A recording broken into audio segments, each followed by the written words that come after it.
दीर्घकाळ जालना नगरपालिका त्या ठिकाणी राहिली। राज्यातली अवर्ग नगरपालिका म्हणून ही संपूर्ण महाराष्ट्रामध्ये वर्षानुवर्ष त्या ठिकाणी कार्यरत राहतो।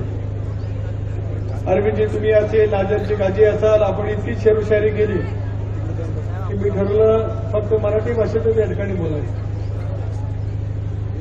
फुलात उत्पादनामध्ये महाराष्ट्रामध्ये अग्रेसर असलेला जालना आणि जालनाचा परिसर, कृषी क्षेत्रातली बियाण्याचं उत्पादन असताना जालना आणि जालनाचा परिसर, इतरही शेती आणि शेतपूरक व्यवसायाला चालना देणारा जालनाचा परिसर। पण दीर्घकाळ एका व्यक्तीच्या आणि एका प्रवृत्तीच्या ताब्यामध्ये जालना नगरपालिका त्या ठिकाणी राहिली। हजारो कोटी रुपयाची उलाढाल एका बाजूने पोलाद उत्पादनाच्या माध्यमातून देशामध्ये राज्यभरामध्ये मोठ्या प्रमाणावरती करणारं एक उत्तम पैचं व्यापारी केंद्र असलेलं जालना शहराची अवस्था पाहिल्याच्या नंतर इतक्या वर्षभरामध्ये नेमकं इथल्या कारभाराने काय काम केलं असा प्रश्न माझ्यासारख्या कार्यकर्त्याला पडतो। माझी छोटीशी वर्ग नगरपालिका आहे, रोहायची शिवर्धनची नगरपालिका आहे। त्या सगळ्या परिसरामध्ये गेल्याच्या नंतर सर्वधर्म समभावाचं प्रत्येक आपल्याला अनुभव मिळतं, पण मिळालेल्या निधीचा योग्य प्रमाणे ती विनियोग करत शहराच्या पायाभूत सुविधांमध्ये प्रचंड प्रमाणात आम्ही वाढ केली। हजारो कोटी रुपयाचं उलाढाल करणारा जालनासारखं शहर इतक्या मोठ्या प्रमाणावरती देशभरातील राज्यभरातील नागरिक या ठिकाणी येतात। छोटा मोठा व्यवसाय करणारे सगळे बांधव या सगळ्या परिसरामध्ये येतात। शिक्षणाचं उत्तम केंद्र असलेल्या सगळ्या परिसरामध्ये शिक्षणासाठी येणाऱ्या तरुण विद्यार्थी भगिनींची संख्या सुद्धा मोठ्या प्रमाणावरती आहे। पण दुर्दैवाने या शहराच्या सर्वांगीण विकासाच्या कामाच्या बाबतीमध्ये पूर्णपणाचं दुर्लक्ष त्या ठिकाणी आहे। छत्रपती संभाजीनगरमध्ये सुद्धा मी सकाळी होतो। पिण्याचं पाणी छत्रपती संभाजीनगर मराठवाड्याचं महसूल विभागाचं अग्रगण्य ठिकाण, मराठवाड्याची राजधानी असं मी म्हटलं ते काही चुकीचं ठरू शकणार नाही। इथेही कधी अर्ध्या शहरामध्ये पाणी मिळत नाही। जालन्यासारख्या शहरामध्ये इतक्या प्रचंड प्रमाणावरती मायमाऊली या ठिकाणी रुपालीताई आल्या, दुपारपासून त्या ठिकाणी आल्या। मला जाणीव आहे की त्यांना गरीब परिसराचं त्या ठिकाणी जायचं आहे, पण त्या ज्या सोसत असलेले जे काही दुःख आहे, त्या ज्या काही शोधत असलेल्या पिण्याच्या पाण्याच्या टंचाईच्या बाबतीमध्ये ज्या काही त्यांच्या यातना आहेत, याच्यावरती जर काय खरा अर्थाने उपाय करायचा असेल, राष्ट्रवादी काँग्रेस पक्षाच्या या झेंड्याच्या पाठीमागे आपण ताकद उभी करावी एवढी नम्रतापूर्वक विनंती या निमित्ताने करू इच्छित आहे। मावळतीच्या सूर्याला साक्ष ठेवून इथं आल्याच्या नंतर स्वातंत्र्य चळवळ ज्यांच्या नेतृत्वाखाली या देशाने मिळवली, अहिंसेचे चळवळीचे प्रणेते असलेल्या महात्मा गांधींच्या पुतळ्याच्या समोर आम्ही सर्वांनी म्हणून अभिवादन केलं। क्रांतीज्योती सावित्रीबाई फुलेंचे समर्पित उदाहरण आम्ही नतमस्तक उतारलो।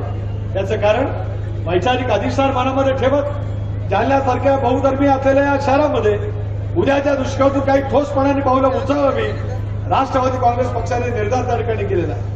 भाई मला अभिमान वाटतोय, बारामतीचा अभिमान आहे, पण पिंपरी चिंचवड सारखं शहर, नवी मुंबई काही राष्ट्रवादी काँग्रेस पक्षाचा महापौर त्या परिसरामध्ये होता, त्याला मी नगर विकास खात्याचा राज्यमंत्री त्या ठिकाणी होतो।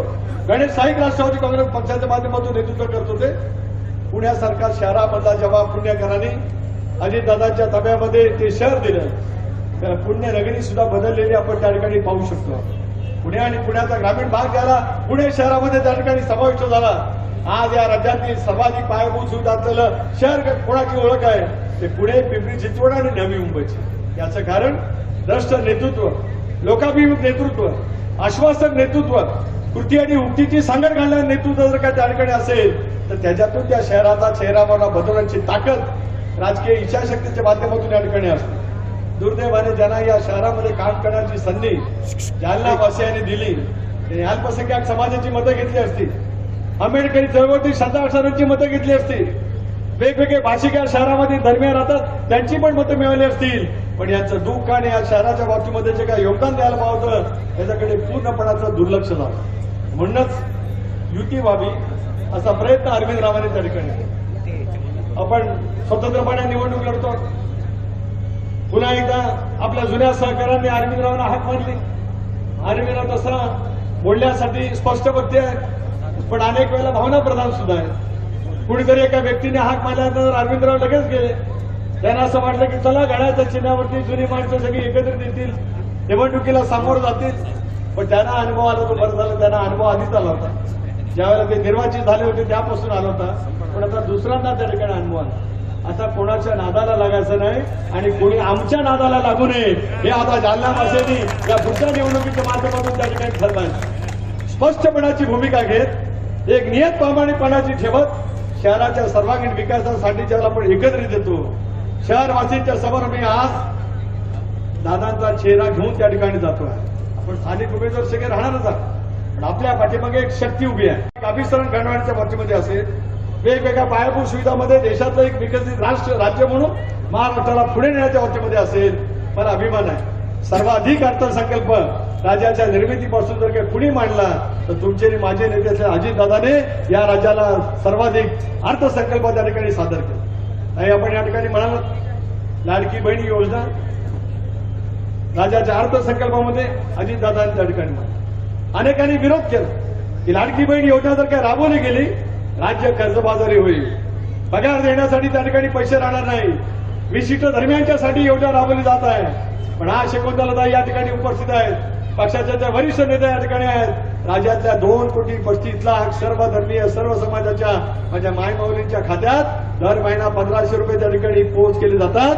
ही अजितदादांनी केलेली किमय आहे असं जर काही मी म्हटलं ते काही चुकीचं ठरू शकणार नाही. एक आर्थिक शक्ती नारी शक्तीच्या पाठीमागे प्रभावीपणाने उभा करण्याची मानसिकता ज्याला दाखवली जाते खेड्यापाड्यामध्ये मजुरी करणारे असेल खेड्यापाड्यामध्ये शेतामध्ये काम करणारी माझ्या माय माऊली असेल स्वतःच्या शेतात राबणारी असेल तिला ज्यावेळेला तिच्या हक्काचे 1,500 रुपये मिळतात त्यावेळेला त्याच्यातून स्वाभिमानाचा कणा त्या ठिकाणी उभा राहत आपल्या कुटुंबासाठी योगदान देण्याचं सामर्थ्य देणाऱ्या महिला भगिनींच्या पाठीमागे एक ताकद त्या ठिकाणी उभी केलेली आपल्याला पाहायला मिळू शकते. या शहराच्या उद्याच्या प्रगतीसाठी आता माझं भाषण झाल्यानंतर मी जाहीरनामा या ठिकाणी सर्वांच्या साक्षीने प्रसिद्ध त्या ठिकाणी करणार आहे.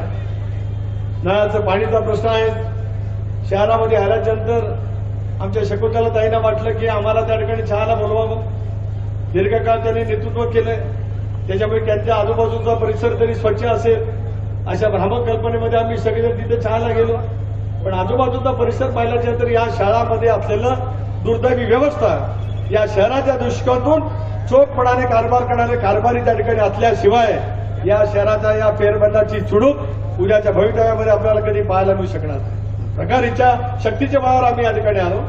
शहराचा चेहरा मोठा बदलला जात असताना जसं पोलाद उत्पादनामध्ये अग्रेसर असलेलं माझं हे शहर आहे कृषी उत्पादनामध्ये अग्रेसर असलेलं जसं शहर आहे तसं स्वच्छतेच्या बाबतीमध्ये मूल्यमापन करण्याची ज्या वेळी येईल राष्ट्रवादी काँग्रेस पक्षाच्याकडे या शहराची धुरा दिली तर राज्यात क्रमांक 1 वरती या शहराला या संबंध स्वच्छतेच्या बाबतीमध्ये आणण्याचा निर्धार आपल्या सर्वांच्या जालना वासियांच्या सहकार्याच्या माध्यमातून आम्ही त्या ठिकाणी करू इच्छितो.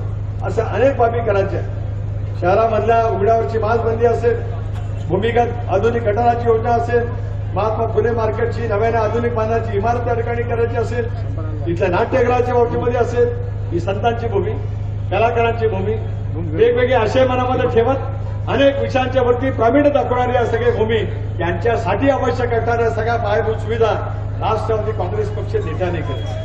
हे आम्ही केवळ आश्वासन या ठिकाणी देऊ इच्छित नाही तर कृतीने आम्ही आपापल्या परिसरामध्ये केली.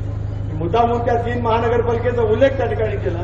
अशा असंख्य नगरपालिकेचा उल्लेख राज्यभरामध्ये आम्हाला करता येईल ही प्रबळ इच्छाशक्तीच्या बरावरती गेल्या 15-20 वर्षामध्ये त्या शहराचा चेहरा मोहरा बदलला गेला त्या ठिकाणी आपण पाहायला मिळू. कुणी पक्ष बदलला म्हणजे त्यांच्या मनामध्ये असलेली वृत्ती बदलली जात असेल असं जर काही कोणाला वाटत असेल तर ते चूक त्या ठिकाणी जालनावासी सुद्धा आहेत सर्व धर्मीय नागरिक या ठिकाणी आहेत आणि त्या सर्व धर्मीय नागरिकांना आपलंसं वाटावं असं शहरामध्ये उद्याच्या कालावधीमध्ये काम करण्याची मानसिकता घेऊन आपण त्या ठिकाणी निश्चितपणाने काम करावं. मगाशी अरविंदरावांनी या ठिकाणी सांगितलं की सर्व धर्मीयांना आणि सर्व समाजाला सर्व माझ्या महिला भगिनींना योग्य ते प्रतिनिधित्व राष्ट्रवादी काँग्रेस पक्षाने या ठिकाणी दिलेलं.